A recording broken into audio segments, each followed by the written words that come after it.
सभी श्रोतागणों को मेरा सादर अभिवादन। आज हम स्पिरिचुअल साइंस और युवा शक्ति इसके तीसरे एपिसोड में जा रहे हैं। गत एपिसोड में हमने चर्चा की कि जीवन में विज्ञान और अध्यात्म का जब तक हमारे लाइफ में कॉम्बिनेशन नहीं होगा,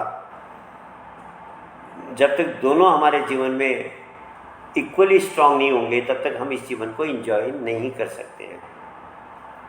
एक पाँव छोटा एक बड़ा हो तो जैसे हम तकलीफ पाते हैं, ऐसे ही संसार में भी, हमारे जीवन में भी अध्यात्म और विज्ञान की दोनों की प्रगति बराबर होनी चाहिए।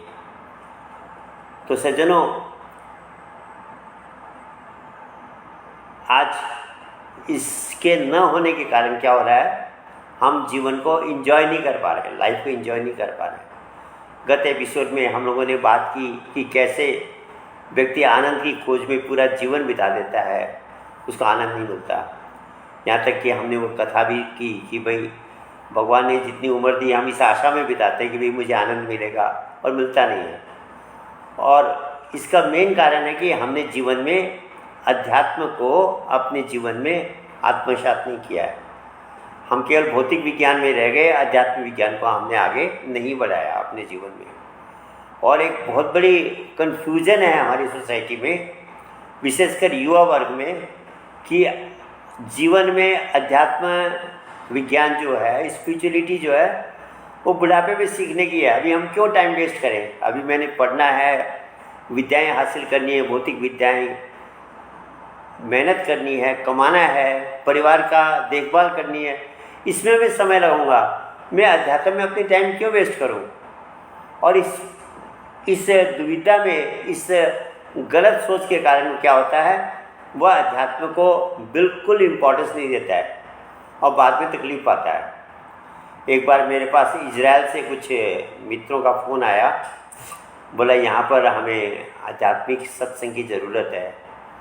यहाँ बहुत से लोग आए बिजनेस करने के लिए, नौकरी करने के लिए, विदेशों से, इंडिया से, नेपाल से, और पैसा कमाया खूब, क्योंकि आदमी के अंदर ये भावना है कि मैं अगर पैसा कमा लूँगा तो मुझे सारे सुख प्राप्त हो जाएंगे, जबकि ऐसा होता नहीं है। वह आपने कथा सुनी होगी कि एक राजा को धन का बहुत ज़्यादा मोह था, और विशेषकर सोने का था। तो उसने देवी की भक्ति की, और देवी जब प्रकट हुई, उसने देवी से कहा कि देवी ने कहा मांगो, क्या मांगते हो। अब उसका सोना इतना चाहिए, उसके दिमाग में था कि मैं सोना ही सोना अगर मेरे जीवन में होगा, मुझे सारे सुख प्राप्त होगा। तो कहा देवी माँ, मैं जिस वस्तु को छूँ वह सोने की हो जाए। अरे बोले तू क्या मांग रहा है, तो तेरे को परेशानी करेगा। बोला नहीं, बस अब मुझे ये वर दे दो कि मैं जो चीज़ को छूँ वह सोने की हो जाए। अब देवी ने यथास्तु कर दिया। उसके बाद जब उसको वरदान मिल गया, उसने किसी चीज़ को छुआ, वो सोने की हो गई। बहुत खुश हुआ कि अब तो मैं जो भी चीज़ को छूँगा मेरी सोने की हो जाएगी। अब थोड़ी देर में उसकी लड़की, छोटी बच्ची थी, उसकी दौड़ती हुई आई, उसे गोद में लिया, वो सोने की हो गई। अब उसने देखा, अरे मेरी बच्ची जो बोल रही थी, खा रही थी, बातें कर रही थी, खेल रही थी, वो सब सोने की हो गई। अब मैं कैसे करूँगा। तो परेशान हो गया। उसके बाद उसने थोड़ी देर में भूख लगी, उसके लिए खाना आया। जब खाना खाने लगा, खाने में जैसे उसने हाथ लगाया, वो खाना सोने का हो गया। अब वो सोने को तो खा नहीं सकता, अब बेचारा भूखा है, जो भी चीज़ को छू रहा है वो सोने की हो जा रही है। अब परेशान हो गया। तब उसको याद आया कि देवी माँ ने कहा था तो ये वर मत मांगे, तेरे को परेशान करेगा। फिर उसने माँ देवी की आराधना की और कहा, माँ मेरा ये वर वापस ले लो, इसने तो मुझे परेशान कर दिया। तो सज्जनों, कोई भी चीज़ अधिक नुकसान करती है, चाहे वह धन हो, चाहे वह सोना हो, भौतिक चीज़, जो भी संपदा, जो भी आपके पास ज़्यादा हो जाएगी, लिमिट से ज़्यादा हो जाएगी, वो आपको परेशान करेगी। वह आनंद नहीं देगी, इंजॉय नहीं करेंगे, आपके लिए दुख का कारण बनेगी। इसलिए कबीर साहब ने कहा, साईं इतना दीजिए जामे कुटुंब समाए, मैं भी भूखा ना रहूं साधु न भूखा जाए। लाइफ आराम से बीते, सारी चीज़ें उपलब्ध हो, पर अधिक धन संग्रह करके अगर मैं सोचता हूँ कि मैं इंजॉय करूँगा लाइफ में, तो बिल्कुल गलत सोच है। और आज आदमी क्या कर रहा है, वो धन के पीछे भाग रहा है। वो एक ही सोचता कि मैं जितना धन कमा लूँ, बेईमानी से, झूठ बोल के, गलत तरीके से मैं धन अगर कमा लूँ तो मेरे जीवन में सुख शांति आ जाएगी, जबकि ऐसा होता नहीं है। जितना ज़्यादा आपके पास धन होगा उतनी आपके जीवन में अशांति और प्रॉब्लम बढ़ते जाएंगे। तो सज्जनों, आनंद की खोज में, आनंद की चाह में हमारा पूरा जीवन बीतता है, पर आनंद मिलता नहीं है। क्यों नहीं मिलता है?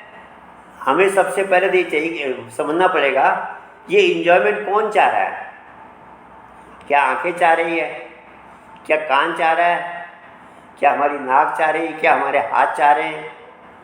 क्या हमारी जिभ्या चाह रही है? नहीं, ये आनंद नहीं चाह रहे। आनंद हमारा मन चाह रहा है, शांति हमारा मन चाह रहा है, सेटिस्फेक्शन हमारा मन चाह रहा है। जरूरत मन को है, मन की रिक्वायरमेंट है, ये मन की नेसेसिटी है। हाँ, अब चूंकि हमारी बुद्धि डेवलप नहीं है, अब जैसे मान लीजिए गूंगे आदमी को प्यास लग गई, वो इशारा कर रहा है, हम समझ नहीं पा रहे हैं उसको क्या चाहिए। हम सोचते भूखा होगा, उसको खाना देते हैं, वो खाना खा के भी तड़पता है, नहीं उसकी प्यास नहीं मिटी, हम उसको शरबत पिलाते हैं। जब तक उसको पानी नहीं मिलेगा वह प्यासा भटकता रहेगा, वह गूंगा व्यक्ति प्यास की चाह में तड़पता रहेगा। ऐसे हमारा मन कुछ चाह रहा है, यह आनंद चाह रहा है। The mind wants to enjoy, पर उसको ये पता नहीं है हमारे बुद्धि को कि मन को एंजॉयमेंट कहाँ से मिलेगी। हाँ, अब जब एक छोटा बच्चा होता है वो सोचता कि अभी मैं लाइफ को एंजॉय नहीं कर पा रहा क्योंकि मेरे ऊपर माँ पे बाप का कंट्रोल है। जब ये कंट्रोल हट जाएगा तो मैं एंजॉय करूँगा। फिर क्या सोचता कि मैं जब डिग्री प्राप्त कर लूँगा तब मैं एंजॉय करूँगा। डिग्री प्राप्त कर ली तब भी एंजॉयमेंट नहीं मिला, आनंद नहीं मिला, सेटिस्फेक्शन नहीं मिला। सोचता मेरी नौकरी नहीं लगी, नौकरी लगेगी तो मैं जीवन में सुख और आनंद को प्राप्त कर लूँगा। नौकरी लग गई तब भी नहीं हुआ। तब सोचता मेरी शादी नहीं हो रखी, शादी हो जाएगी तो मैं एंजॉय करूँगा। शादी हो गई तब भी एंजॉयमेंट, तब भी सेटिस्फेक्शन नहीं मिला। सोचता कि मैं बिल्डिंग बना लूँ, कोई अपना मकान हो, किराए पे रह रहा हूँ, अपना मकान हो, तब ये मुझे सुख शांति मिल जाएगी। अपना मकान बना लेता तब भी नहीं मिलते। सोचता मेरे बच्चे नहीं हो रखे, बच्चे हो जाएंगे तो। इस तरह से पूरा लाइफ बिताता चला जाता है, शांति और सुख उसको कभी नहीं मिलता है। और ये एक की कथा नहीं है, ये पूरे समाज की कथा है, पूरे मानव समाज की कथा है कि हम शांति, सुख और शांति की खोज में पूरा जीवन बिता देते हैं, पर हमको सुख शांति मिलती नहीं, क्योंकि हम प्रोसेस नहीं जानते हाउ टू एंजॉय लाइफ। उसका फॉर्मूला क्या है? तो मैं कह रहा था एंजॉयमेंट किसको चाहिए, सुख शांति किसको चाहिए? मन को चाहिए। और मन की जो रिक्वायरमेंट है, मन हमारा भौतिक नहीं है, फिजिकल नहीं है। माइंड मेटाफिजिकल है, पराभौतिक है। हमारे शरीर की सारी इंद्रियां भौतिक है, ब्रेन भी हमारा भौतिक है, जिस ब्रेन के सारे हम सारी बातें कर रहे हैं, समझ रहे हैं, पर मन हमारा भौतिक नहीं है, पराभौतिक है। तो इसकी जो रिक्वायरमेंट है वह भी भौतिक नहीं है, मेटाफिजिकल है, पराभौतिक है। इसलिए भौतिक वस्तु आप कुछ भी मन को दे दो, ये लेगा छोड़ देगा। एक बार इस आशा में जाएगा उसमें कि शायद इससे मुझे सेटिस्फेक्शन मिल जाए, शायद मुझे इससे आनंद मिल जाए, पर जब मिलता नहीं है फिर वो भटकने लगता है। और इस एक्सपेरिमेंट में हमारा पूरा जीवन चला जाता है। एक दिन हम मृत्यु सैया पर होते हैं और पछताते हुए जाते हैं कि मैं जीवन में जिस आनंद को, जिस सुख शांति को ढूंढ रहा था मुझे नहीं मिली। फिर सज्जनों लेट हो गया। समय पे सब काम आता है। कहते समय का चूका सिर मारे, दाव का चूका फिर मारे। बाजी हार गए तो हम दोबारा जीत सकते हैं, पर अगर समय हमारा चला गया तो दोबारा वो समय नहीं आएगा। तो सज्जनों, क्या है फॉर्मूला, क्या है हाउ टू एंजॉय लाइफ? तो जैसा हम चर्चा कर रहे थे, शांति और सुख मन को चाहिए, एंजॉयमेंट मन करना चाह रहा है, और मन की जो एंजॉयमेंट है वो पराभौतिक होने के कारण इसको कोई स्पिरिचुअल चीज़ ही इसको शांत कर सकती है, और वो चीज़ हमारे अंदर ही है। आप देखिए, एक टेक्निकल बात देखिए, हम पत्थर को ऊपर फेंकते हैं, वो पत्थर नीचे आता रहेगा जब तक वो पृथ्वी से टच नहीं करेगा। पृथ्वी के पास आने के बाद वो पत्थर शांत हो जाता है। साइंस कहती है ड्यू टू ग्रेविटी, पृथ्वी के गुरुत्वाकर्षण के कारण वह पत्थर नीचे आता है, पृथ्वी से मिल जाता है। आध्यात्मिक व्यक्ति कहते हैं कि वह पत्थर पृथ्वी का अंश था, पृथ्वी उसकी अंशी थी, तो पार्ट जब सोर्स में जब तक नहीं मिलता है वह मूवमेंट करता रहेगा, अशांत रहेगा। वो शांत तभी होगा जब वह अपने अंशी से मिल जाएगा। पृथ्वी का अंश वह पत्थर था, पृथ्वी में पहुंच गया, शांत हो गया। पानी बहता रहता है और water flows from the high level to low level. क्यों? कि समुद्र का लेवल सबसे नीचे है, समुद्र से वह निकला है, समुद्र में भाप बनी, भाप के बादल बने, बादल बरसे और उसका पानी नदी बना, और वह नदियाँ समुद्र की ओर जाती है। सारी नदियाँ, संसार में जितनी भी नदियाँ समुद्र की ओर जाती है। क्यों? कि वह समुद्र का अंश है, पानी समुद्र का अंश है, इसलिए वह अपने अंशी में मिलना चाहता है। एक बच्चा, छोटे बच्चों को आप माँ से दूर कर दो, वो माँ के पास जाना चाहेगा। यहाँ तक कि जानवरों के बच्चों को भी आप देखोगे, वह अपनी माँ के अटैच होते हैं। कहने का मतलब अंश अपने अंशी से मिलना चाहता है, और जब तक वह मिलेगा नहीं उसकी डिससेटिस्फेक्शन, उसकी अशांति दूर नहीं होगी। ये ध्रुव सत्य है, फंडामेंटल फैक्ट है। और ये बात हमको समझनी पड़ेगी कि मन किसका अंश है, मन की उत्पत्ति कहाँ से हुई है। तो कहा मन आत्मा का अंश है, मन की उत्पत्ति आत्मा से हुई है, आत्मा में लय होगा। जब तक ये आत्मा से कनेक्ट नहीं होगा, इस मन को आप कुछ भी दे दो, ये मन शांत नहीं होने का है। ये निश्चय है, ये निश्चित बात है, ये एब्सोल्यूट ट्रूथ है कि मन जब तक आत्मा से कनेक्ट नहीं होगा, ये मन शांत नहीं हो सकता। कुछ भी कर लें आप, जीवन में कुछ भी बन जाएं, राजा बन जाएं, सम्राट बन जाएं, बहुत संसार के सबसे धनी व्यक्ति बन जाएं, सब कुछ आप प्राप्त कर ले, भौतिक संपदा, पर आनंद नहीं मिलेगा, सुख शांति नहीं मिलेगा। ये मन संतुष्ट नहीं होगा, क्योंकि ये मन अपने सोर्स को ढूंढ रहा है। उसका सोर्स क्या है? आत्मा है। आत्मा से ही इसकी उत्पत्ति हुई है, आत्मा में वापस पहुंचना चाहता है। तभी एक संत ने कहा, कबीरा धारा अगम की सदगुरु दई बताए, धारा को उल्टा किया तो स्वामी संग मिलाए। कुछ लोग इसका क्या अर्थ लगाते हैं कि धारा का उल्टा राधा हो गया और स्वामी जोड़ दो तो राधा स्वामी जपने से तुमको सुख शांति मिल जाएगी। ये तो सच में भौतिक अर्थ हुआ, पर इसका जो गूढ़ अर्थ है आध्यात्मिक क्या है कि कबीरा धारा अगम की सदगुरु दई बताए। धारा का मतलब होता है फ्लो। तो हमारे अंदर जो फ्लो है, चेतना का जो करंट आ रहा है, वो फ्लो कैसे आ रही है? आत्मा से मन में आती है और मन के थ्रू हमारे इंद्रियों में, ब्रेन में, चारों तरफ फ्लो जा रही है। ये जो भी हमारी सारी इंद्रियां और ब्रेन क्रियाशील है, जो हमारे ग्रे मैटर के अंदर ट्रिगरिंग हो रही है, जो सेल्स हमारी फंक्शन कर रही है, वो सारे चेतना के कारण है। और वह चेतना कैसे आ रही है? थ्रू द माइंड आ रही है। तीन चीज़ हो गई, भौतिक शरीर हो गया, बीच में मन हो गया, इधर एनर्जी हो गई। एनर्जी से फ्लो मन में आई और मन से फ्लो शरीर में गई, हमारी इंद्रियों में, बुद्धि में, सब में गई। तो कहा मेरे गुरु महाराज जी ने, स्पिरिचुअल मास्टर ने मुझे धारा बता दी, अगम की धारा जो चेतना का फ्लो है, सदगुरुदेव बताए, और धारा को उल्टा किया, रिवर्स किया तो स्वामी संग मिलाए। तो कहा उल्टा कैसे करेंगे कि जो फ्लो चेतना से मन में आ रही, मन से शरीर में जा रही है, अब मन से शरीर में न जाने देकर उस फ्लो को वहीं से रिवर्स कर दिया हमने। मन में आई और मन से फिर हमने रिवर्स कर दिया, जिसको हम फीडबैक कहते हैं, बाय फीडबैक कहते हैं।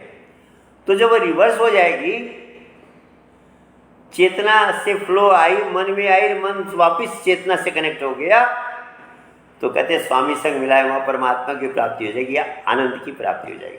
सिंपल फॉर्मूला है। तभी तो कहा पानी में मीन प्यासी मुझ सुन सुन आवे हंसी। कहते हैं तो मछली पानी में है और प्यासी है, ये बात सुन के हंसी आ रही है, आश्चर्य लग रहा है कि पानी में रहते हुए मछली प्यासी कैसे है, उसकी प्यास क्यों नहीं मिट रही है। तो कहा भाई नहीं मिटने का एक कारण है। क्या है वह कारण? कहा कि मछली जब तक पलटेगी नहीं अपने आप को, वो पानी नहीं पी सकती, उसको पलटना पड़ेगा। ऐसे मन जो हमारा बहिर्मुख है, इसको जब तक हम वापस उल्टाएंगे नहीं, रिवर्स नहीं करेंगे, तब तक ये मन एंजॉयमेंट को नहीं प्राप्त कर सकता। इसकी आनंद की, सुख शांति की प्यास बनी रहेगी। तो क्या करना है? मन को पलटा देना है, मन को वापस उस चेतना की तरफ ले जाना है जिस चेतना से मन हुआ है।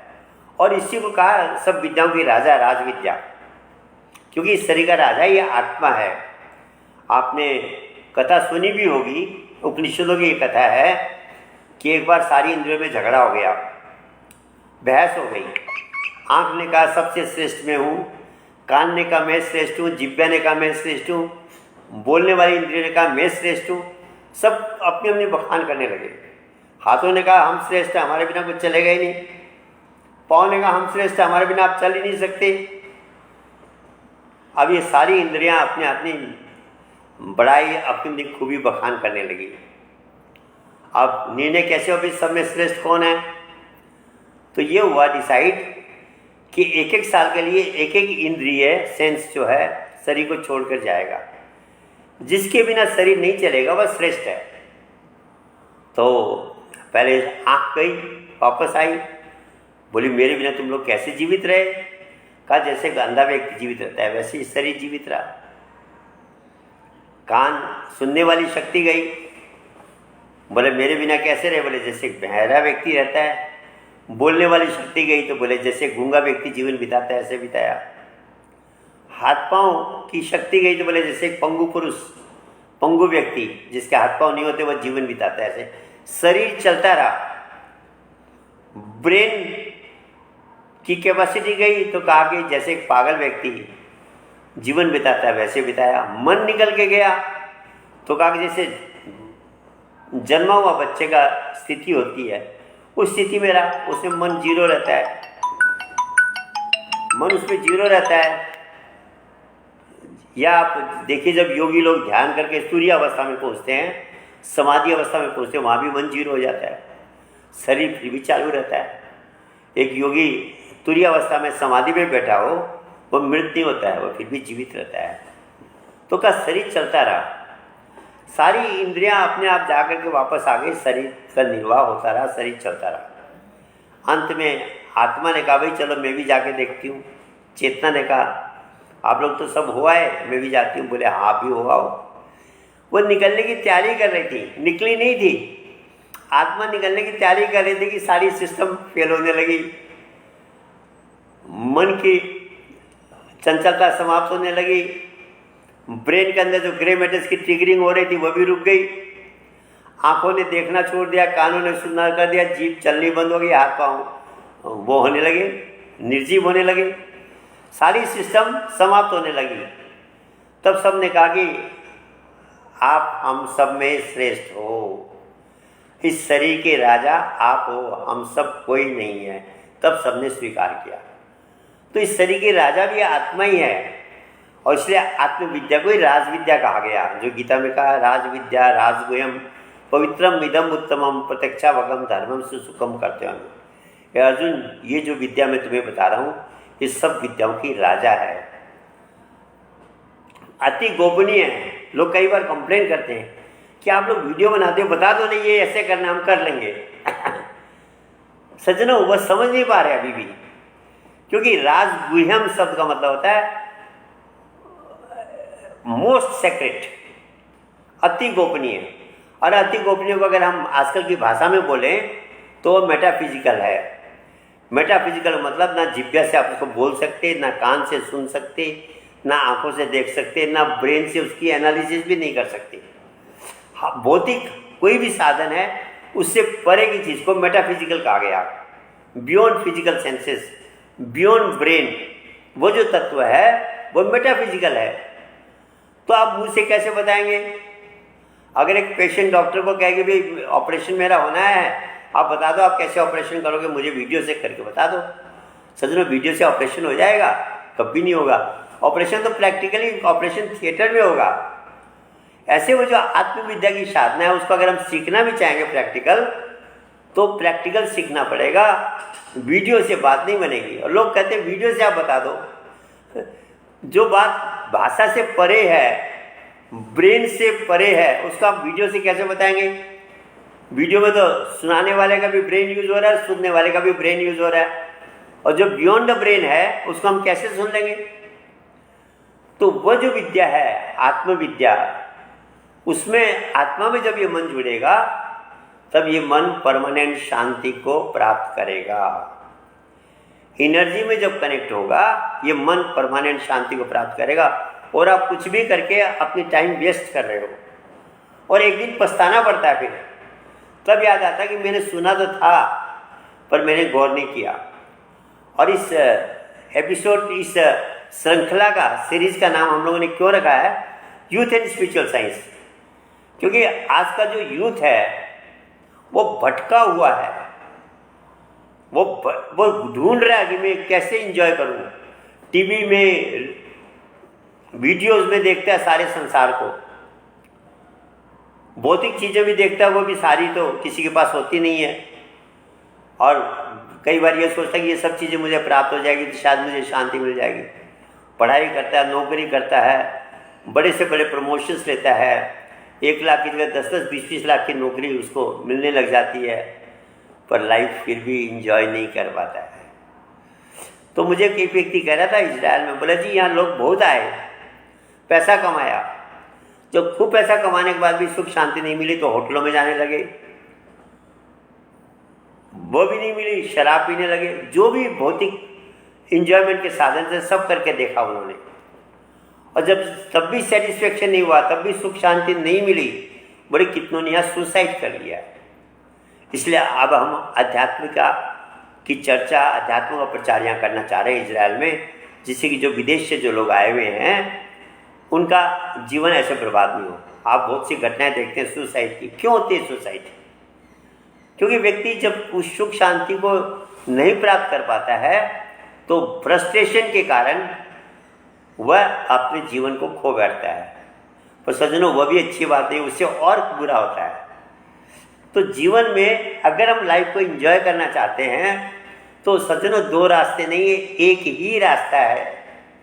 वह है जो मैं कबीर की बात कर रहा था, कबीरा धारा आगम की सदगुरु दई बताए, धारा को उल्टा किया तो स्वामी संग लाए। इस मन की स्पीड को, इस मन की जो डायरेक्शन है, इसको रिवर्स कर देना है। आपने फीडबैक के बारे में सुना होगा, कभी बाहर का भी फीडबैक होता है। जैसे आपने देखा होगा कि आप कभी प्रोग्राम हो रहा है, माइक लगा हुआ है और आप माइक का वॉल्यूम ज़्यादा बढ़ा दो, एम्पलीफायर का वॉल्यूम, तो एक सीटी की आवाज़ आती है, विस्लिंग साउंड आती है। तब हम लोग कहते हैं भाई फीडबैक हो गया, अब इसका वॉल्यूम कम करो। और जब वॉल्यूम कम करते हैं तो फिर वह आवाज़ बंद हो जाती है। तो इसको साइंस की भाषा में, टेक्निकल लैंग्वेज में फीडबैक कहते हैं। फीडबैक होने से वह आवाज़ प्रकट हुई। ऐसे कहते हैं हम अपने अंदर जब फीडबैक करेंगे तो म्यूजिक, डिवाइन म्यूजिक को सुनेंगे और आत्मा परमात्मा का मिलन होगा। मतलब आत्मा में ये मन जब कनेक्ट होगा तो ये मन संतुष्ट होगा, परमानेंट सेटिस्फेक्शन मिलेगा। अभी तो जैसे हम लोगों ने पुराने एपिसोड में कहा ना, हम पेन किलर खा रहे हैं, मन अशांत हुआ, पिक्चर देखी, आधे घंटे के लिए मन शांत हुआ, फिर अशांत हो गया, कुछ ना कुछ करते रहेंगे, मोबाइल देखेंगे, वीडियो देखेंगे, और जब कुछ नहीं है ये मन फिर अशांत होने लगेगा। और जितना ही ज़्यादा देखेंगे उतना ही मन ज़्यादा अशांत होता है। तो सज्जनों, ये ट्रीटमेंट आजकल लोग परमानेंट ट्रीटमेंट ढूंढ रहे हैं, आयुर्वेद होम्योपैथी में जा रहे हैं कि भाई वहाँ टेम्परेरी ट्रीटमेंट नहीं होगी, परमानेंट ट्रीटमेंट हो जाएगी। ऐसे भौतिक जगत में फिजिकल जो भी उपलब्धियाँ आपके पास है, फिजिकल जो भी इंजॉयमेंट है, चाहे आप आँखों से लेते हैं, कान से लेते हैं, ये मन इंद्रियों के द्वारा जो भी ग्रहण करता है, ये क्या है स्थिति इसकी? जैसे अग्नि में घी डालना। तभी तुलसीदास जी कहते हैं, नर्तन पाए विषय मन देही, पलट सुधाते सठ फिसलई। कि मनुष्य शरीर पाकर अगर बाहर के साधनों से, विषय वासना से आप इंजॉय करना चाह रहे हो तो आप अमृत को छोड़कर जहर को ग्रहण कर रहे हो, और जहर तो नुकसान करता है। जहर खाने से शरीर खराब होगा, बर्बाद हो जाएगा। जहर है।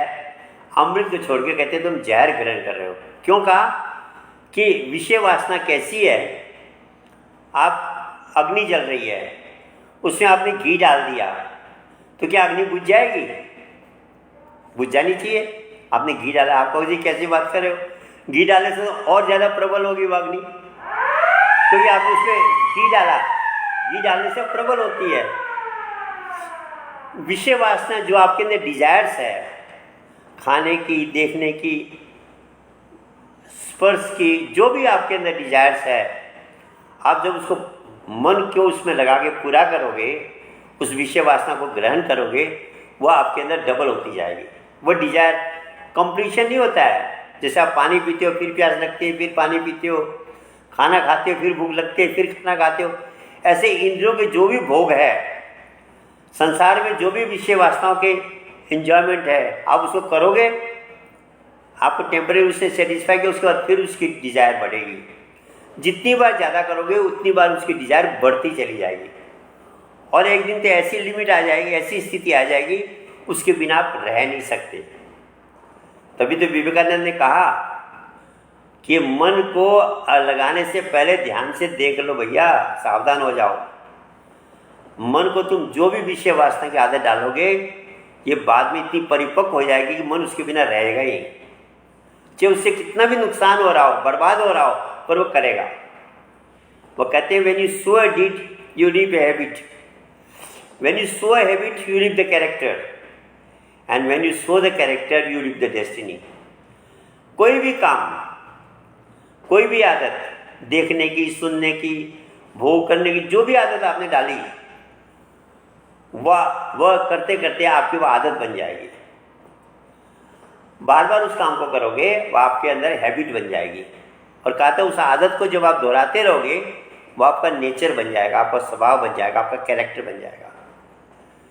When you sow a habit you reap a character, और कैरेक्टर तो जब बन गया तब फिर कोई उपाय नहीं है।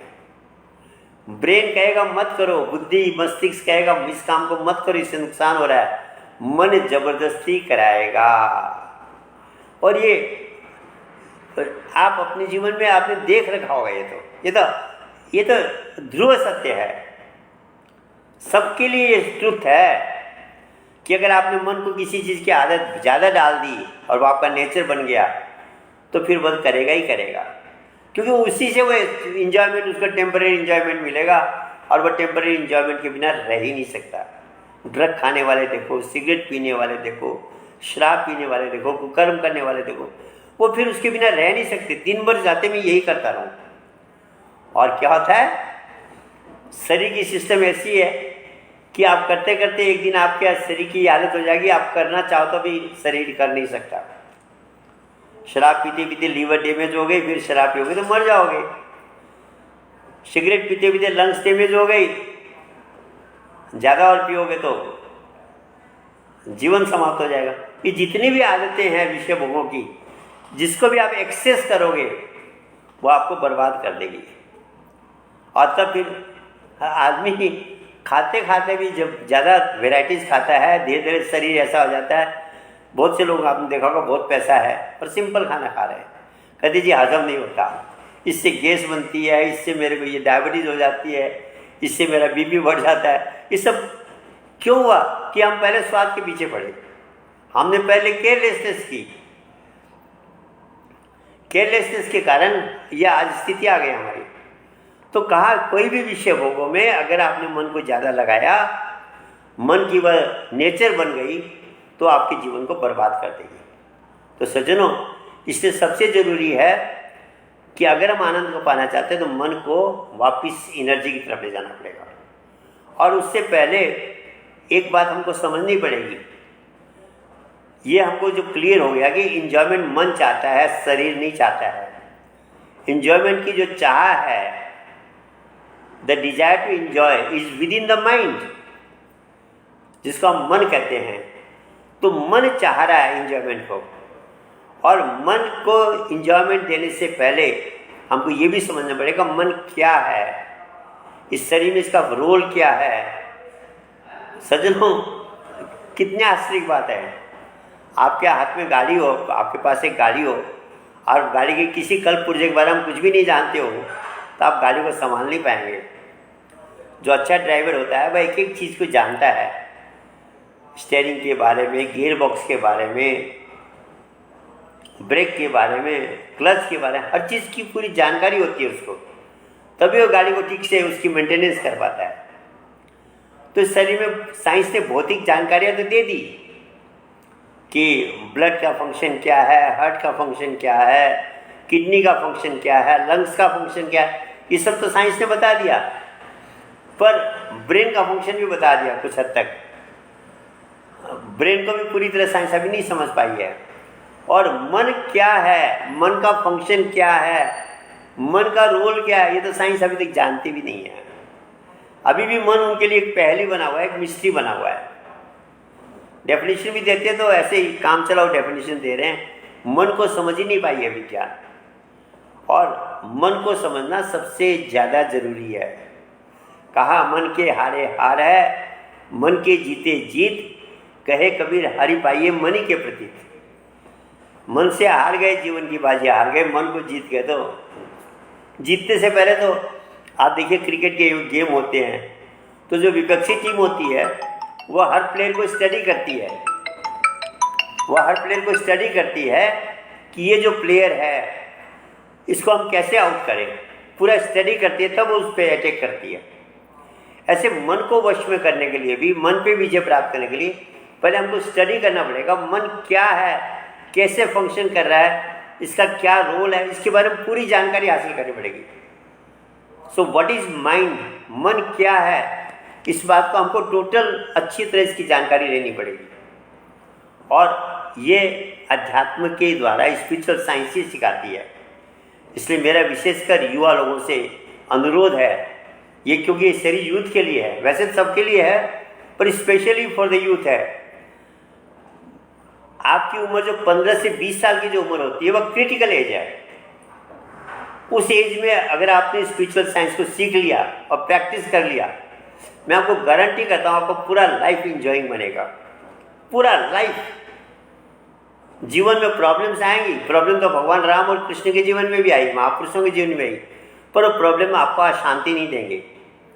वह प्रॉब्लम को क्रॉस करते चलेंगे। जैसा उसने कहा रविंद्रनाथ टैगोर ने कि प्रभु मेरे सामने तो हिमालय आ जाए तो मैं आपको ये प्रार्थना नहीं करूँगा कि इस हिमालय को हटा दो, बल्कि मैं इतनी स्ट्रेंथ मेरे में हो कि मैं उसको क्रॉस कर दूँ, उसको पार कर सकूँ, लांघ सकूँ। ये स्थिति अध्यात्म देता है। जब आप आध्यात्मिक शक्ति अगर आपने अर्जित कर ली, आप आध्यात्मिक साइंस को अगर आपने विद इन टाइम सीख लिया, तो क्या होगा। और इसकी स्टार्टिंग एज जो है 15 से 20 वर्ष के अंदर है, बुढ़ापे में नहीं होगा, तब तक तो लेट हो गया सारा मामला, और फिर तो कोई उपाय नहीं है, फिर तो पछताना ही पछताना है, रिपेंट ही करना है। तो इसीलिए यूथ के स्पेशली ये सीरीज बनाई गई है कि आप धीरे धीरे इस बात को समझो कि इन्जॉयमेंट जो हम हाउ टू इन्जॉय लाइफ के अंदर सबसे पहली बात है कि इन्जॉयमेंट मन चाह रहा है, और ये मन को इन्जॉयमेंट कब मिलेगी, जब ये रिवर्स होगा। जो कबीरा धारा अगम की धारा को उल्टा किया तो स्वामी संग मिलाए। इसको रिवर्स कैसे करना है, इसका फॉर्मूला क्या है, मन क्या है, व्हाट इज माइंड, इन सब चीज़ों पे हम नेक्स्ट सीरीज में ये चर्चा करेंगे, नेक्स्ट एपिसोड में, कि व्हाट इज माइंड। पर सज्जनों, अंत में मेरा निवेदन है कि केवल सुनना नहीं है, इस पर गौर करना है। लाइफ इंजॉइंग के लिए मिला है, क्योंकि जब ये कहा गया, किसी ने पूछा संसार क्यों बनाया भगवान ने, तो कहा भाई तुम गेम क्यों खेलते हो, बोले एंजॉयमेंट के लिए। क्रिकेट, फुटबॉल, जितने भी गेम हम खेलते हैं एंजॉयमेंट के लिए खेलते हैं। ऐसे ही भगवान ने भी एक गेम रचा। गेम में 2 टीम होगी और दोनों टीम का कंपटीशन बराबर का नहीं है, तो गेम में मज़ा नहीं आता। आप कहते हो अरे मज़ा ही नहीं आया। तो जब यही इंडिया पाकिस्तान के क्रिकेट मैच होते हैं, लोग कहते हैं आज इंजॉइंग आ रहा है, कौन हारेगा, 1 रन 2 रन से जो हारता जीता, आप कहते हैं आज इंजॉइंग किया। तो जितना ज़बरदस्त कंपटीशन होगा और हार और जीत पहले से फिक्स नहीं होती है, हम उस गेम को एंजॉय करते हैं। तो भगवान ने भी फ्री छोड़ दिया, ये गेम किया, रचना की और ये गेम को फ्री छोड़ दिया। मन बीच में है, एक तरफ माया है और एक तरफ चेतना है। चेतना मन को अपनी तरफ ले गई तो हम बाजी जीत गए, मन चेतना से कनेक्ट हो गया, धारा को रिवर्स किया, स्वामी संग मिलाए। और अगर इसने जीत लिया, सांसारिक माया ने मन को खींच लिया, तो आप जिंदगी में हार गए। विषय वास्तव में मन चला गया, उधर ही रह गया, तो आप हार गए। तो हार और जीत, हारने वाले व्यक्ति दुखी होता है, जीतने वाला एंजॉय करता है। तो मैच को जीतना है हमने, और इसका जीतने का फॉर्मूला अध्यात्म विज्ञान है, स्पिरिचुअल साइंस है। तो स्पिरिचुअल साइंस का ये जो सीरीज है हमारी, इसमें हम लोग का ये प्रयास रहेगा कि थ्योरेटिकली, प्रैक्टिकल तो फिर प्रैक्टिकल सीखना पड़ेगा, it is like an operation, पर थ्योरेटिकली हमको कम से कम पता हो जाए कि जीवन में सुख शांति का एक्चुअल मार्ग क्या है, प्रोसेस क्या है। और ये मन जो हमारे अंदर है, क्यों 3 चीज़ हमने एक बार चर्चा की थी, मैनेजमेंट ग्रुप में 3 चीज़ होती है, ब्रेन, माइंड एंड कॉन्शियसनेस।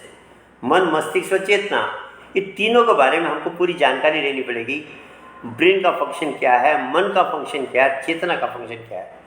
तो अभी हमारे सब्जेक्ट मन पे चल रहा है। अगले एपिसोड में मन को हम लोग और भी डिस्कस करेंगे कि एक्चुअली व्हाट इज़ माइंड, ये क्या है, कैसे इसकी रचना हुई, इसका रोल क्या है, इसको कैसे वश में किया जाए। इन सारी बातों को लेकर हम नेक्स्ट एपिसोड में चर्चा करेंगे। सबको मेरा नमस्कार, धन्यवाद, नमस्कार।